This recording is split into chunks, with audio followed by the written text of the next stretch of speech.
This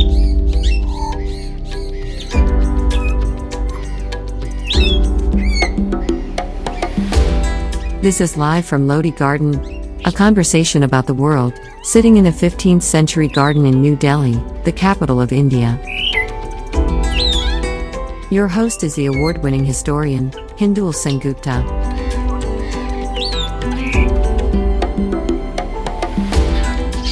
Hello, I'm Hindul Sengupta and this is live from Lodi Garden. As always, you can hear the birds chirping in the background. I'm absolutely delighted today to welcome a new guest into Lodi Garden. Jason Isaacson is the Chief Policy and Political Affairs Officer at the American Jewish Committee, one of the most influential organizations working for Jews and the Jewish cause around the world. Welcome to Lodi Garden. Thank you very much. It's very good to be here. And it's very good, to have you here. As we began by talking about, you took off your mask, even though the air is really not that good. That's one of the things. And I want to begin by asking you, you work for an organization that's been dead from 1906. We will talk about all the political advocacy and other work that you all do. But what about climate change? We can't be in a setting like this and not begin by talking about climate change. Do you think that's something that has now come into your ambit? You all think about it? As you know, at the COP27 taking place right now as we're speaking in Sharm el-Sheikh, the second largest delegation is an Israeli delegation. I think there are some 800 people from Israel who are participating, including a group of youth as well. A colleague of mine, Rabbi David Rosen, our International Director of Interreligious Affairs, who's based in Jerusalem, was in Bahrain this week at an interreligious forum where he spoke about climate change. If we believe that we're all brothers and sisters across this planet and we have a responsibility to protect the planet, we cannot but be advocates for a cleaner environment, for a sustainable environment. I know India is committed to that, and the United States, under the current president and two presidents ago, had the same commitment. I think it's a universal obligation for all mankind to do much more than we have. Actually, what we have done so far is pitiful. We need to take responsibility for protecting the planet for our next generation. I want to talk to you a little bit about what you began with, which is COP, and which is underway at the moment in Egypt. And you mentioned one of the biggest delegations is an Israeli delegation. Let's talk a little bit about the Middle East then. Sure. One of the things that has fascinated many people, including me, is the way that the Middle East is changing. There is something many people feel that new that's happening there. The UAE certainly, historic peace, measures, as it were, with Israel. Mm-hmm. Continuously, new things are happening there. All these news articles now come out about how it's one of the safest places in the world for Jews. I've even seen articles saying that it's safer than in Europe or Britain or yes. even America, right? I mean, fascinating to read that, really welcome, of course. Also, there is Saudi Arabia seems to be opening up, right? Incredible images a few days ago about Halloween in Riyadh. Do you think climate change, Jason, is one of the things that is propelling new thought and change in the Middle East? That's interesting. I think climate change is a background issue, not an immediate driver for what's been happening in the Middle East over the last 2, 3, 4, 5 years. I've been traveling across the Arab world for 3 decades and have seen gradually over time increasing desire, a sense of urgency, in fact, among Arab leaders to find ways to engage Israel. A feeling of sympathy for the Palestinian cause of statehood, of political rights, but at the same time an acknowledgement that Israel is a legitimate player in the region and actually a contributor to so many advances that the region has been denied. technological exchange, security issues, obviously, agricultural, food security, where Israel has been a leader in water management, as you know, desalination, but also the resource management in general of water. Drip irrigation, Drip I've been to the drip great irrigation, farms, but also water reuse, just a whole range of technologies that Israel has really been an innovator in, as well as in renewable energy. So the idea of engaging Israel to advance the best interests of their people has been an increasing, I think, awareness among many Arab leaders that I've seen. And then over the last several years, of course, a feeling, look, we can try to advance the cause of Palestinian statehood when the Palestinian leadership is ready for that and not divided. They're not there yet. In the meantime, let's serve the interests of our own people. Let's engage Israel. And my organization, the American Jewish Committee, has tried to encourage that thinking, and we've really been very satisfied to see increasingly civil society levels, governmental levels, business leaders, a wide range of faith leaders recognizing the necessity, frankly, of engaging Israel for the betterment of the region as a whole. So yes, the United Arab Emirates, on August 13th of 2020, Sheikh Mohammed bin Zayed made this decision, announced this decision. A few weeks later, we had the King of Bahrain making a similar announcement on September 11th, and then September 15th, the great ceremony at the White House. I was privileged to be part of the delegation that witnessed that at the White House.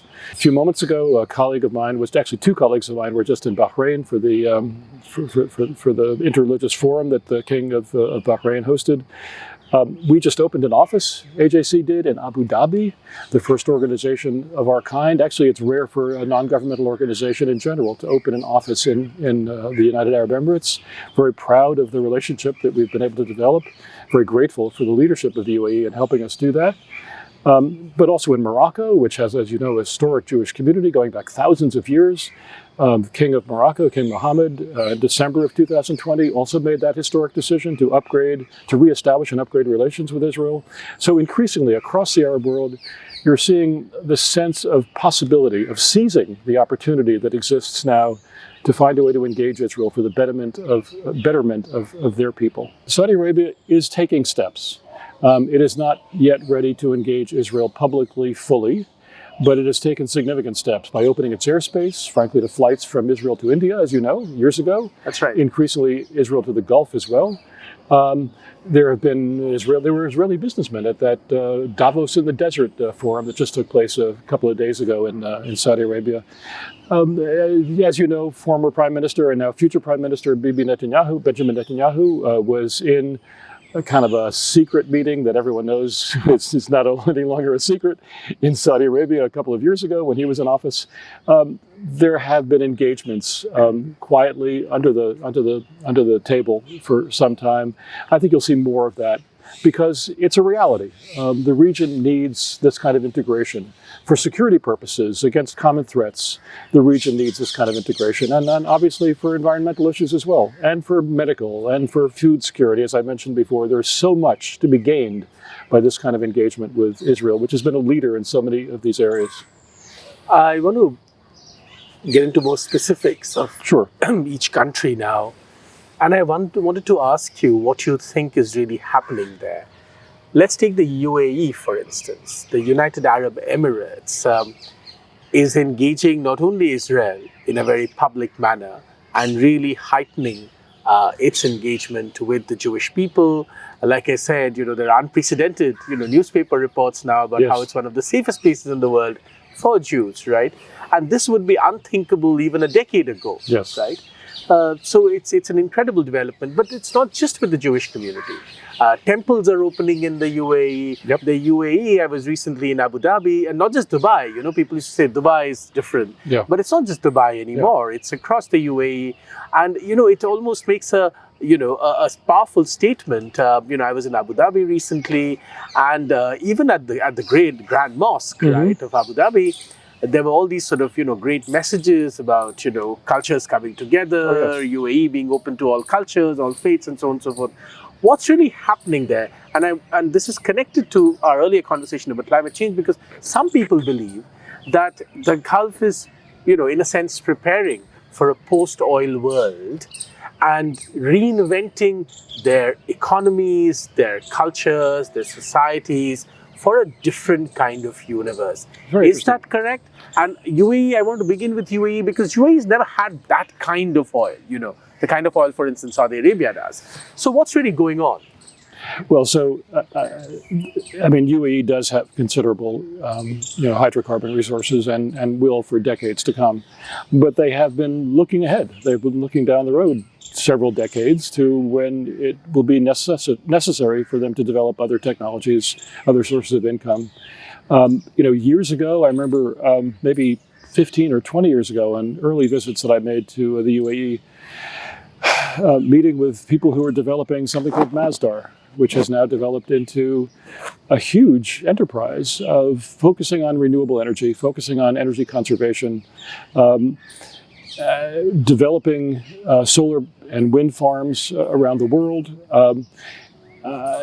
It is just one element of a massive investment that the UAE is making in building for a future that can sustain life in their city and in their country, and the region as a whole. So yeah, part of this, it's interesting that you try to pull that into the question of the interfaith awareness and commitment that you've seen from the UAE leadership. It really is a vision. It's a vision from Mohammed bin Zayed and from the leadership of that country. You've seen similar vision expressed by leaders of other countries in the Gulf and maybe beyond the Gulf as well. I think King Mohammed has also developed a Green Morocco program. Also looking ahead, Morocco obviously is not an energy-rich country, but a country that has been committed to building big wind farms and solar farms. And I think you are seeing a more global responsibility being taken by leaders across the region, sort of stepping away from the immediate concerns, looking ahead, trying to build for the future. I must say, a turn from what was the history 20, 30, 40 years ago that were very inward focused. Now I think a greater global responsibility is being taken by regional leaders, and it's very exciting. And to know that India also was very much a part of that, working with Arab partners. The I2U2 development of the last year or so. Very exciting to see that. I've discussed this with the foreign minister of the UAE. I've discussed it with Israeli officials and with American officials, obviously. But to see India lending its leadership, its innovation to these developments that are taking place in the Arab world and between Arabs and Israelis is also such an important development.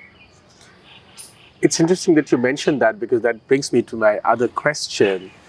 Let's talk a little about Saudi Arabia now. Okay. In these developments in the UAE, and then of course in Saudi Arabia, of societies opening up more than perhaps anybody had ever imagined, new kinds of, should I use the word multicultural or pluralistic ideas coming in, and so on and so forth. That's of course transforming societies, it's transforming culture, it's transforming people. It also helps these countries get more labor force participation from around the world, people, talent, mobility, even money. Some people in Abu Dhabi told me that, Dubai used to be compared to Singapore. Now, so does Abu Dhabi. Abu Dhabi also wants to be compared to Singapore, and so on and so forth.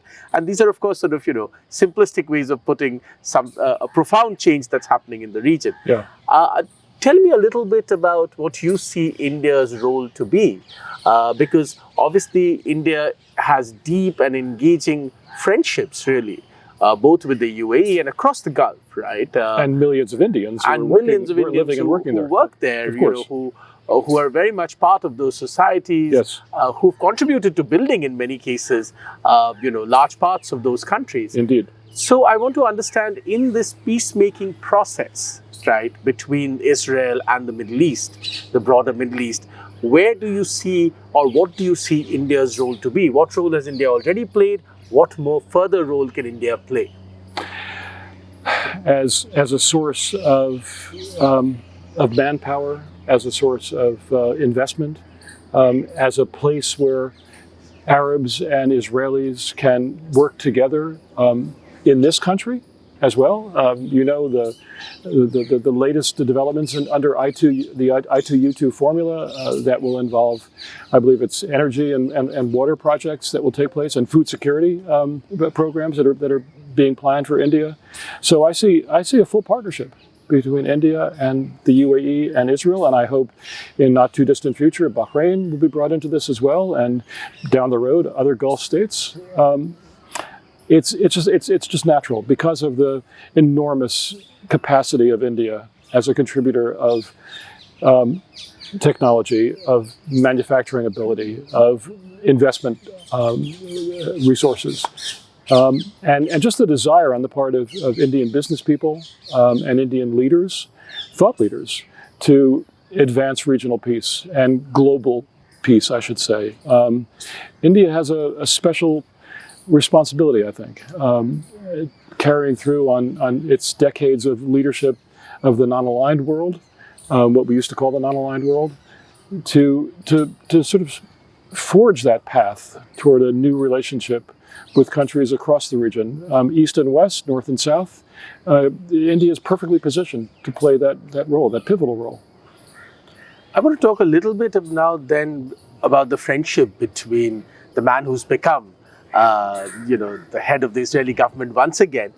You mentioned Benjamin Netanyahu and Prime Minister Narendra Modi. You know, Bibi and Modi are very good friends. You know, they make no secret about that. Wonderful photographs a few years ago about them, walking bare feet. I remember it well. I remember when the Prime Minister was in Israel and saw him when he was there on that historic visit. That's right. So it's a deep friendship. And really, these two men, and since Narendra Modi has come to power, the relationship between Israel and India, which was already sort of, moving forward, seems to have taken a whole new level. Talk to us a little bit about how you see that relationship. Well, I mean, it's the most natural thing in the world. And it's a relationship that has long existed between Indians and Jews. As you know, Jews have been in this country for millennia. And this is a country that has never known anti-Semitism, a country in which Jews have always been welcome. And to feel the warmth from the Prime Minister toward the Jewish communities of India, but also toward Israel, and to see how he was greeted when he came to Israel like a rock star, it just warms my heart. And again, is not surprising because it is so natural. It has been natural. I have Indian Jewish colleagues in AJC, one based in Washington with me, one based in New York, who is, frankly, an Israeli whose family came from Mumbai decades ago. The connections are real, they're vivid, they are intense, they are dynamic, they bind our peoples together. And it's just natural that the Prime Minister of India would have that affection for the Jewish people and that respect and even admiration for Israel, which is reciprocated by Israelis toward India. You know the long history of Jews, coming to this country from Israel, vacationing here, coming here after military service and spending years in India and not wanting to go home. In the mountains. Exactly, in the mountains, on the beaches. And that's why you get fantastic Israeli food in the mountains in many parts in India, because and started restaurants. And in my community in the United States, where American Jews and Indian Americans work together on a range of issues, including, advocacy in Washington on issues that are of common concern to our two minorities in the United States. Where do you see this relationship going forward? Obviously, the connections are deepening, whether it's in security, whether it's in water, whether it's in pharma. I remember visiting Tel Aviv, and we were taken to some of Israel's biggest pharma companies. Sure, Teva. Yes. That's right, and we were Teva and other companies. We were taken to see water management facilities, right, at Israeli communes. Israel used to be the startup hub of the world, still is. India, of course, also, today is very proud that it's one of the best startup locations in the world, with hundreds and thousands of startups across the country, lots of partnerships there. Where do you see this relationship going? What are the key areas which will take it forward? I see no ceiling to this relationship. I can see no reason why it should not just continue to advance and expand for the benefit of both peoples and for the region and for the world. I think in terms of educational exchange, I see, even though India has vastly more universities and therefore students and faculty than Israel, there is a hunger on the part of Israeli universities to engage their counterparts in India. You see graduate students coming from India to Israeli universities, companies setting up shop in India, the possibility of co-manufacturing, co-production of various products. I flew in the other day. There was an Israeli behind me in the immigration line. I know that's not an uncommon story. This country has always been attractive to Jews and to Israelis. It's just a natural relationship. So whether it's on agriculture, where Israel has centers of excellence for agricultural technology across India and is expanding that number of circles of centers of excellence to share technology, seed. I'm trying to think of the technical term, but there are seeds that have been developed in Israel that are far more productive, far more beneficial. Like bioengineered seeds? Bioengineers, yeah. Thank you. And water management, as we discussed earlier, whether it's drip irrigation or other aspects of water management. Sharing that technology, using India as not only a test bed for expanding technologies, but to benefit both Indians and Israelis and the region. Cybersecurity, other kinds of security where India and Israel have long been partners, even before the even full expansion of this relationship over the last couple of decades, last 30 years actually. We're now celebrating, as of earlier this year, the 30th anniversary of India and Israel having full diplomatic relations. So I think it's a wide range: education, business, security, health. You talked about Teva. I know that kind of medical partnership has long existed between India and Israel. It's expanding. There's a great hunger for that. So I don't see a limit. And also, frankly, culture, sharing of cultures, of food, of dance, of arts, film. Where can we stop? We should not stop. We cannot stop. These are two cultures, two civilizations that have been intertwined over millennia, will continue to develop for the benefit, for the richness of both societies. I want to come to a slightly more serious subject in a sense. You mentioned that one of the places that has never had any anti-Semitism is India. Yes. And that's true. There's never been, Indians and Jews have always been very close. But anti-Semitism is on the rise around the world. Yes. Including in Britain, in the United States, your own country, yes. Across Europe. What's really going on? Why is it on the rise once again, according to you? I've been asked this question many times in my own country. Societies that are under stress look for scapegoats, look for somebody to blame. My community, my people have long been victims of this. There is a rise in hate, disinformation, misinformation, conspiracy theories. These are old phenomena that we are seeing a resurgence of. It affects, including in America recently by the big pop star, the rap star Kanye. Yes, Kanye West. Yes, it's true. We have focused some attention on that necessarily. Unfortunately, it's not a unique situation. There has been too much of that. It's hate and misunderstanding directed certainly at the Jewish community, but also frankly at other minorities as well. You know that. So again, society's under stress, economic stress, dysfunctional aspects of modern society, which we have seen all too much of in the pandemic and frankly even before the pandemic. Distrust of institutions, distrust of science, willing to follow the lead of conspiracy theorists, is undermining our faith in each other, our commitment, our common commitment to core values that are necessary for a surviving, thriving society. I'm concerned about our Indian American countrymen feeling hate from different aspects of American society, and I'm certainly concerned about the Jewish community, which has suffered attacks, which has suffered frequent anti-Semitic incidents, certainly on the rise in recent Including years. this horrible incident of, the attack on the synagogues. In Pittsburgh and in Poway and frankly elsewhere as well.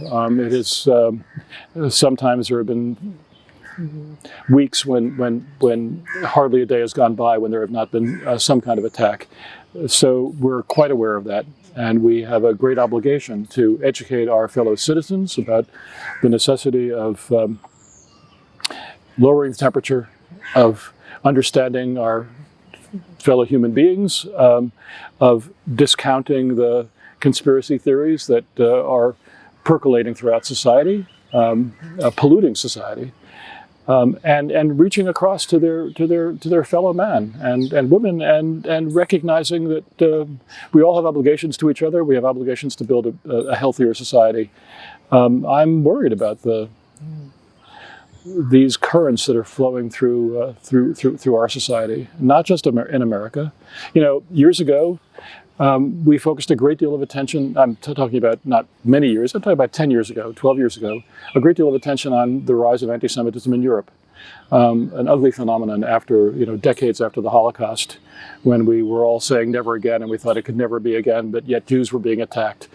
Now a lot of our attention is focused on closer to home, on what's happening in our own cities, in our own college campuses, in the media, even among celebrities who have every reason to know better and yet rely on these old conspiracy theories. We need greater education. We need a greater commitment to sort of civil order and civil respect. Leaders have to lead. We are grateful for the leadership that's been shown by certain political officials in our country, including the president.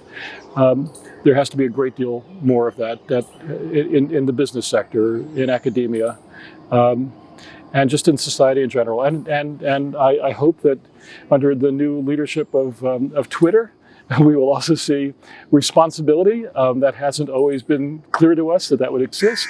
We very much hope that it will be, and in other platforms as well. And actually, AJC is working with a number of media platforms, social media platforms, to drive out messages of hate, whether it's in movies, whether it's in posts on various social media platforms. So we have a lot of work to do, and we have partners who are going to work with us, including the Indian American community. A lot of the Indian American community, feel very closely about this issue because let's take the example of BDS, for instance, boycott, divestment, and sanctions, which is something that many activists have tried to apply against Israel. And indeed, in recent years, some activists have tried to apply against India, right?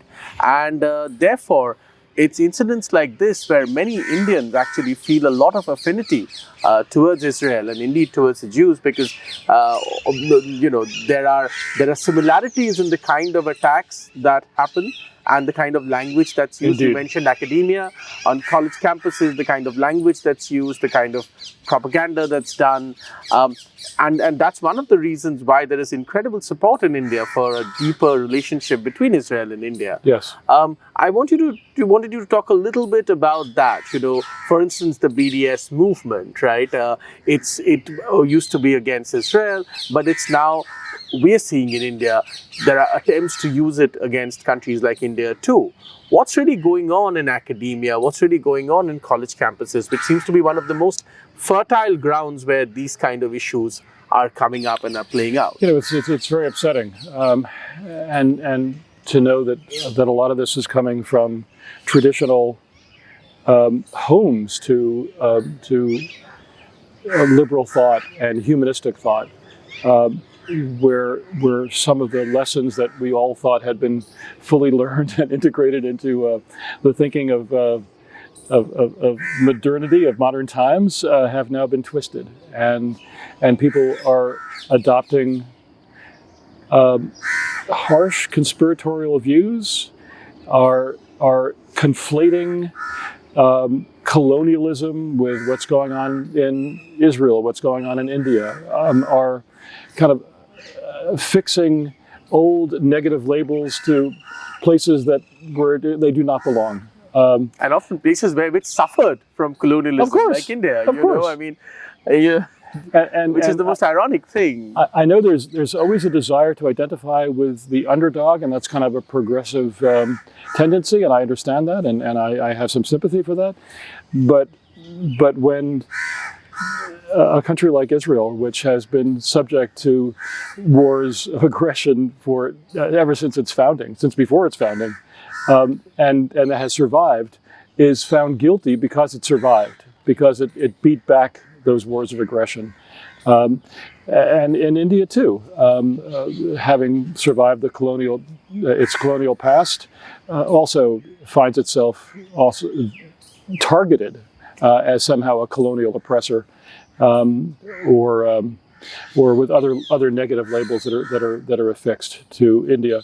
So there's just a lack of understanding, a lack of historical appreciation of history, and this sort of glib attachment to labels that rile people up but are misapplied. We have to work together to educate people. We have to work together to introduce the real history of this country, of Israel, frankly of America, whose history also has dark features, without question. Features of oppression, obviously a period of slavery for hundreds of years that helped shape our country. But to just look at our countries through the darkest possible lens, the most negative possible lens, and not appreciate the various historical forces and intellectual forces that helped shape these societies, and then how we have moved past these negative histories, give us credit for moving past these negative histories and reaching for a higher standard. People have lost sight sometimes of the advances that we've made, and insist on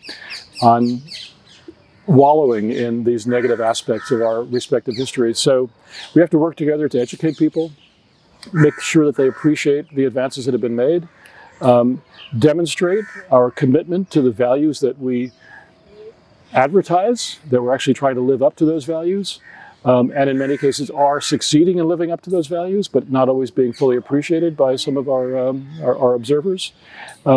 It's an educational process, as is the process of educating about Indian Americans, about Jews, about our role in society, about our values, which we share. On that very optimistic note, thank you very much, Jason, for your time. I hope, exactly like you, that there are deeper ties, in the future between India and Israel, and the world becomes a better place where less hatred exists and more friendship and cooperation exists. Thank you very much for your time, and thank you for coming to Lodhi Garden. It's been lovely. It's been a great pleasure speaking with you. Thank you, Hindal. Great pleasure speaking to you. Thank you. Thank you. Thanks a lot.